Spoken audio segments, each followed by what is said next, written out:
Guys, তো এখন আমি আর আমার মা যাচ্ছি কেড়ুমারা, মানে আমার মামা বাড়ি। আর তোমরা অনেকে জানো যে আমরা গোয়ালতোড়ে থাকি, তো গোয়ালতোড় থেকে কেড়ুমারা প্রায় 1.5 কিলোমিটারের মতো।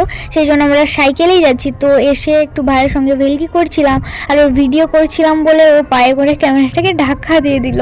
তো তারপর এখন আমরা সবাই মিলে খেতে এসেছি প্যান্ডেল, ভাত খেতে। এই দেখো, এটা ছোট মামি আর ওইদিকে সবাই আছে। খাবার প্যান্ডেল আর যেখানে অষ্টম প্রহরটা হচ্ছিল এগুলো সামনাসামনি ছিল। এখানে ছিল খাবার প্যান্ডেল আর ওই পাশে অষ্টম প্রহর হচ্ছিল। তো তারপর আমি ভিডিওটা পোস্ট করছি প্রায় 1 মাস পর, কারণ রাধানাম হয়েছিল পয়লা বৈশাখের দিন, যেদিন মানে আমরা উতরি খুলতে গিয়েছিলাম। তো আমি কতটা ল্যাড, সেই জন্য আমি মানে এতদিন পর ভিডিওটা পোস্ট করছি। এখানে ওই কাকুটা শিব ঠাকুর সেজেছিল, সেই আর যেরকম জল ঢালার সময় সিন হয় সেই সিনগুলোই দেখানো হচ্ছিল এখানে। তো এমনি নাচও হচ্ছিল।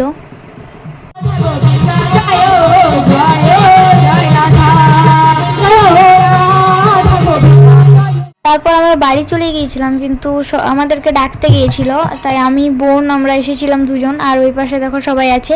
এদিকে রাধা নাম হচ্ছে, কারণ সারা রাত যেহেতু অষ্টম প্রহর, মানে নাম তো করতেই হবে না। তারপর ছোট মামা দেখো এদিকে আমাদের জন্য চা নিয়ে এসেছে, আর আমার কাপটা নিয়ে নিয়েছিল, একজন মামু ছিল। তো তারপর আমাদের সবাইকে চা দিয়েছিল, কারণ রাত্রে জাগলে চা খেলে নাকি ঘুম পায় না। তারপরে চা দিল আমাদেরকে ঘটিতে করে, ঠিক আছে। তো এই দেখো এইটুকু চা দিয়েছে আমাকে, আর এটা চা না জল কিছু বোঝা যাচ্ছে না। তো যাই হোক, এটা খেয়ে নিলাম চাটা।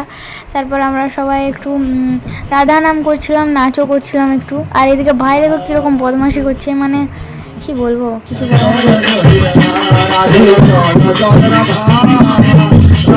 দেখো আমার ভাই কীরকম ভাবে নাচ করছে, মানে এর কোনো লিমিট নেই।